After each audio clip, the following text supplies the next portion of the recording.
All right, welcome to The Explainer. Today we're heading deep into the engine room of your body. We're going to investigate a critical system failure that, honestly, affects millions of people.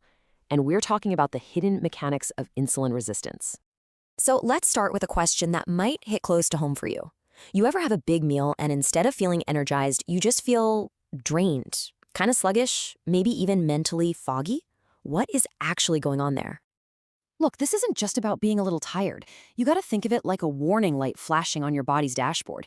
It's a signal, right? A sign of a much deeper mechanical issue, a potential breakdown in your core energy management system. So let's get under the hood and see what's really happening. Okay, so to really get a grip on the problem, we first have to look at the system's main command signal. This is a super powerful hormone that literally dictates where all that energy goes and what it does. And it's called insulin. Yeah, just think of insulin as the chief engineer, or maybe the metabolic conductor of your body. Its whole job is to manage the fuel, the energy from the food you eat, and make absolutely sure every part of the machine gets what it needs exactly when it needs it. And this right here, this shows us that perfect feedback loop in action. It's simple. Fuel comes in, the pancreas responds by sending insulin out into the bloodstream, and then that insulin gets to work directing traffic. I mean, it's a beautifully simple and efficient system, when it's working correctly. So insulin has 4, let's call them critical commands, that it shouts out across the whole body.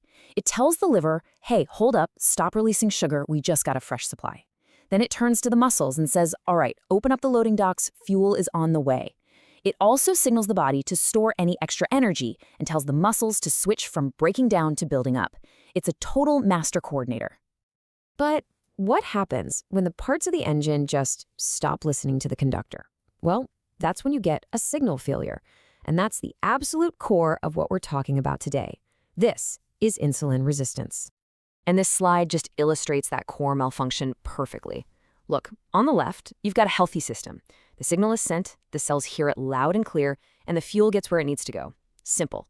But on the right, that's resistance. The signal is still being sent out, but the cells, they've basically put on noise-canceling headphones.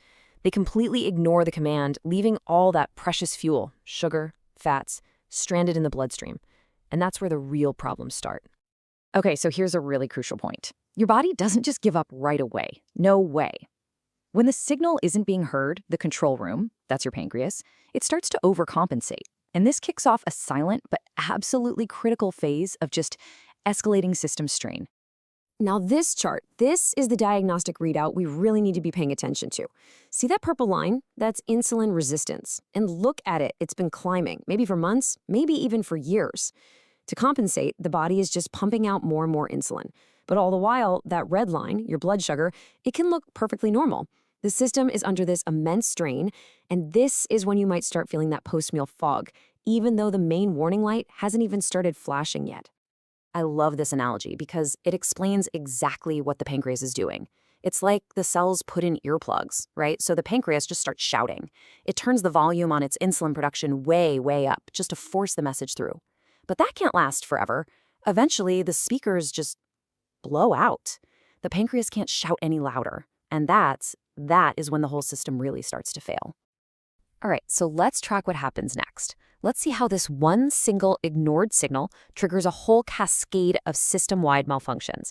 And trust me, it goes way beyond just blood sugar. This signal failure is actually a huge contributor to a cluster of dangerous conditions we call metabolic syndrome. Think about it. Because insulin's commands are being ignored, you don't just get high blood sugar. You also get high cholesterol, high blood pressure, and that increased belly fat. It's a complete systemic breakdown. And get this. Here's a really critical statistic.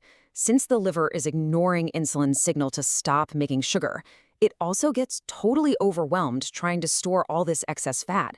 And the result is, well, it's staggering. Something like 70 to 80% of people with insulin resistance also end up developing non-alcoholic fatty liver disease. That's huge. So all of this begs the most important engineering question of all, right? What is causing this signal failure in the first place? Why do the cells just stop listening? Well, the evidence points to one primary trigger, and it's all about a fundamental principle of system capacity.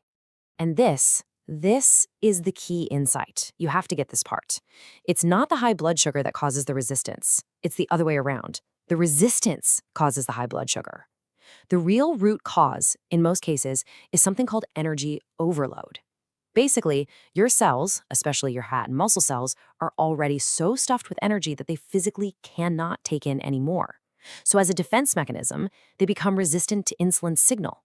They're essentially shouting back at the body, "We're full, stop sending us fuel." And this data right here from the body's control panel, it proves that mechanical relationship. Check it out. As body mass index goes up, the level of fasting insulin, that's the amount the pancreas has to scream just to keep things normal, it rises in an almost perfect straight line. It's a direct correlation.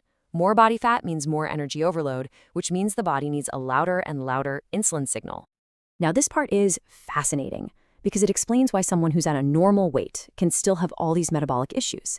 See, it's not about some universal number on a scale. It's about exceeding your personal system capacity. We all have a unique personal fat threshold. And once you go past what your specific body is safely designed to store, that's when the energy overload kicks in and the whole system starts to fail, completely regardless of your BMI. Okay, so if energy overload is the root mechanical cause of the problem, then the logical engineering solution is, well, it's pretty straightforward, right? You have to reduce that overload and restore the system's capacity. And the data on this is pretty amazing. It shows this approach works with remarkable efficiency. Just by reducing the load a little bit, we're talking losing just 10 pounds, you can increase the likelihood of putting type 2 diabetes into remission by 34%. That's a huge deal. And if you double that weight loss to, say, 20 pounds or more, you boost that likelihood to nearly 60%. This isn't magic, folks. It is pure mechanics. By offloading all that excess energy, you're allowing the cells to finally empty out and start listening to insulin's signal again. You are literally restoring normal system function. It's incredible. So, that's our deep dive into the engine room of insulin resistance. The big takeaway here isn't about some specific diet or a magic pill. It's really about understanding the fundamental mechanics of your own body, your own machine. And that leaves all of us with a pretty personal and critical question to think about. Are you truly feeling your unique machine? Or are you constantly pushing it way past its operational limits?